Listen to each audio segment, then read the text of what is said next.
what is the Renaissance? The Renaissance is the most magical and exciting time in history. The Renaissance is the period between the Dark Ages and the colonial period. The Renaissance is an enlightenment coming from the ages of dark. The expression Renaissance refers to a rebirthing. Every facet of life in the Middle Ages was being challenged and changed. They started to put themselves into life again. They stopped watching life and started living it. A lot of things like music and dance and art and theater and poetry and literature and things like that that had a sort of a rebirth after being asleep and repressed during the Dark Ages. It is a time when people started thinking again, after many years of just sitting on their bottoms and letting life go on. From the beginning of the 1300s to the middle 1600s is the Renaissance period. And this is a festival celebrating that period of time.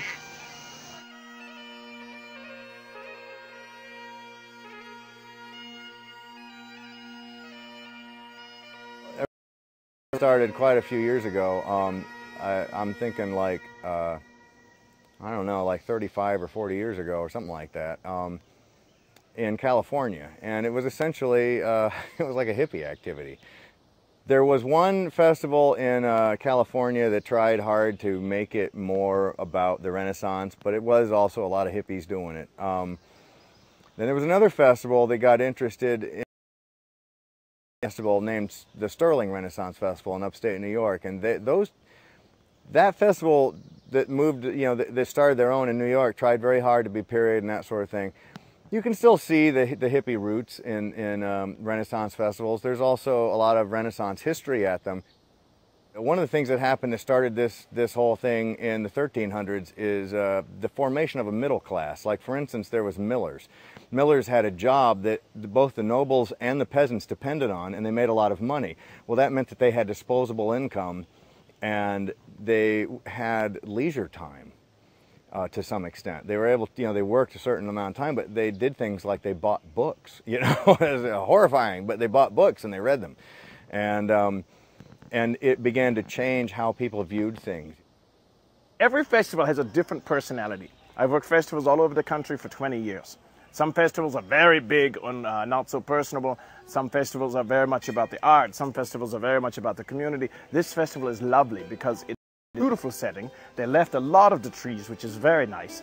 And it's still young. It's only in its third year. So we are still developing the personality of this festival.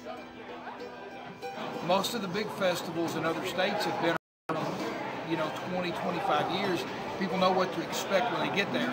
Here, they don't really, they want to come and they think it's kind of neat, but they don't know what it is. Nobody else has done a straight Scottish fair. You know, most people do Elizabeth or Henry, and that just, we want to do something different, you know, so we're doing Robert the Bruce. I am Sir Robert Bruce, the King of Scotland. Here are in the Scottish Highlands in the early 1300s.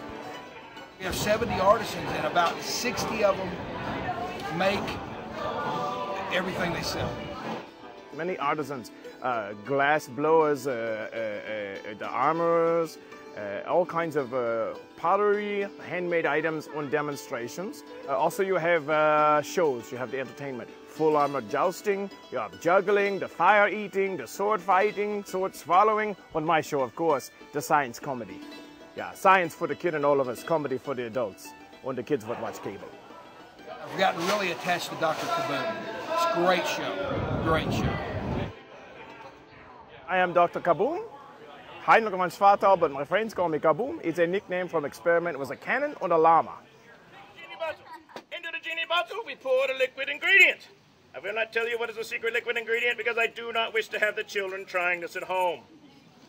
Vodka. I'll find something else. No, it's not vodka. I just like to get the children in trouble, you know? Yeah, can you imagine? What are you doing in the liquor cabinet? Science. I play a German scientist, eccentric, over-the-top nut job, who travels around and just wants to tell people all his own eccentric theories, like the theory that the catapult was not invented for war, but was invented as an economical way to feed people. And so then I pull up an audience member and have them try to catch bananas fired from my catapult in their mouth. Once I had the character created, and I knew I could fall back on that no matter what, I could just start talking as the character and entertain. I picked a few science demos and basically just started setting them up and talking and letting the character come out letting the show develop from the character's interaction with audience members while putting on the science demos. And so the show is always growing and always changing.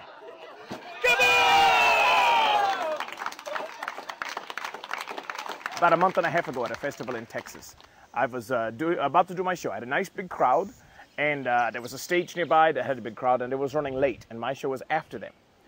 So I'm waiting, and I'm waiting, and I'm waiting, and I have about 500, 600 people waiting for my show. But I explained to them, that show over there is still happening. They're running late, but they have a nice big show. I don't want to ruin the finale of their show by hollering and exploding things and all of that. So I start telling jokes and stories, and the people are waiting very patiently. 5 minutes late, the audience very patient.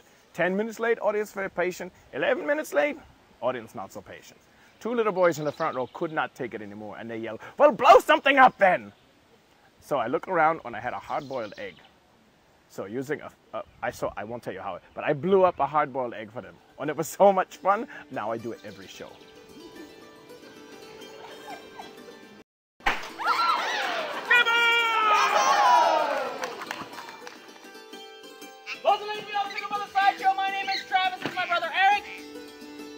Pickle Brothers actually started as another group. It was actually me and another person, but he slowly kind of fell out of love with performing, and then Eric, you want to say how you came in with the group? Basically I started to juggle, and eventually I got good enough that Travis wanted me to come perform with the show. Right, and he's my actual brother, so it made more sense. More or less, probably a little bit. Now I, on the other hand, I weigh a little more than that. So what I want is for everyone to think about all of that weight rushing down on poor little Eric and give him a big, you all right? Give him a big round of applause.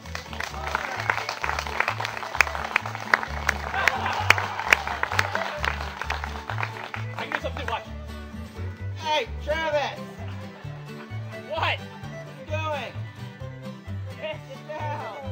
I'm the juggler, and I also do sideshow stunts like the bed of nails, and occasionally I'll do fire eating or sword swallowing. Jugglers will juggle specially balanced jugglers, and they work something like this, where you toss them up in the air, they spin, they come back down handle first. These are not. You see, Eric had a set of those, but they were stolen. Oh, well, you have one person to give you some sympathy.